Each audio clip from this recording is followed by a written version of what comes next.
নমস্কার বন্ধুরা, আবারও একটা নতুন ভিডিওতে তোমাদের সবাইকে স্বাগত। আজকে তোমাদের সাথে শেয়ার করব আমাদের কালকে রাতের ডিনারের মেনু। যেহেতু একটু একটু ঠান্ডা পড়েছে, তো কালকে রাত্রে আমাদের হয়েছিল আলুর পরোটা। তো প্রথমেই আমি আলুগুলোকে সেদ্ধ করে নিয়েছি খোসা ছাড়িয়ে। এইবার আলুগুলোকে একটু ঠান্ডা হতে দিয়েছি। আলুগুলো একটু ঠান্ডা হয়ে গেলে আমি প্রথমে একটু চামচ দিয়ে আলুগুলোকে ঠান্ডা করতে, মানে যাতে একটু উষ্ণ গরমটা যেটা আছে সেটাও বেরিয়ে যায়, সেটা করে নিয়েছিলাম। তারপর হাত দিয়ে ভালোভাবে আলুটাকে মেখে নিয়েছি। নিয়ে এবার কড়াইতে বেশ কিছুটা সাদা তেল দিয়ে আলুগুলোকে আমি প্রথমে দিয়ে দিয়েছি। দিয়ে এবার আলুগুলো একটু তেলের সাথে ভালোভাবে নাড়াচাড়া করে নিয়েছি। নাড়াচাড়া করে নিয়ে এবার একে একে দিয়েছি আমি হলুদ গুঁড়ো, লঙ্কা গুঁড়ো, স্বাদ মতো নুন, আর দিয়েছি জিরে ধনের গুঁড়ো একসাথে মিক্সড করা ছিল সেইটা দিয়ে এবার আলুর সাথে ভালোভাবে এটা মিশিয়ে নিয়েছি।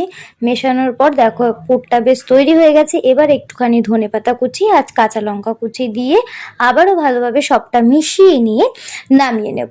এবার নামিয়ে নিয়ে এটা বেশ কিছুক্ষণ ঠান্ডা হতে দেবো, ততক্ষণ আমি ময়দাটা মেখে ফেলবো। তো দেখো আমার ময়দা অলরেডি মাখা হয়ে গেছে। এবার আমি এর থেকে ছোট ছোট লেচি, মানে একটু বড় বড় লেচি কেটে এবার সেটাকে বাটির শেপ দেব। বাটির শেপ দিয়ে ওই আলুর পুরটা আমি ওর মধ্যে ঢুকিয়ে ভালোভাবে মুখটা আটকে দেবো। আরও একটা তোমাদেরকে আমি করে দেখালাম, বাটির মতো শেপ করে আলুর পুরটা দিয়ে ভালোভাবে মুখটা আটকে এবারে আমি বেলে নেব। তো সুন্দর করে গোল করে বেলে নিতে হবে। একটু একটু আলুর পুর বেরিয়ে গেছে, তো যাই হোক সুন্দর করে বেলে নিতে হবে। বেলে নেওয়ার পর এবার প্রথমে চাটুতে আগে একটু সেঁকে নেব আলুর পরোটাটা, তাহলে বেশ সুন্দর হয় খেতে। তো এপিট ওপিট একটু সেঁকে নিয়ে অল্প অল্প করে তেল দিয়ে ভালো করে লাল লাল করে ভেজে নিলেই রেডি আমাদের এই আলুর পরোটা।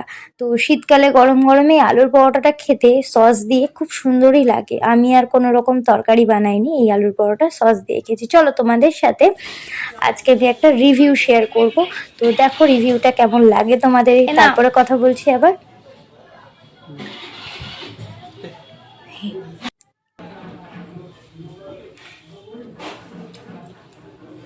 ভালো হয়েছে, খুব ভালো। Thank you. তো তোমরা তো রিভিউটা দেখলেই, তোমরা রিভিউটা দেখেই বুঝে গেলে যে আলুর পরোটাটা ঠিক কেমন হয়েছে। বাবান যাই হোক খেতে কিন্তু খুবই ভালোবাসে। তো ও খেয়ে যদি বলে দারুণ হয়েছে, তার মানে সত্যিই সেটা খুব ভালো হয়েছে। তো তোমরাও ট্রাই করে দেখো কেমন হয়েছে, আমাকে কমেন্ট করে জানাবে। ভিডিওটা যদি ভালো লেগে থাকে তাহলে লাইক করবে, কমেন্ট করবে, আর অবশ্যই সাবস্ক্রাইব করে দিও। টাটা।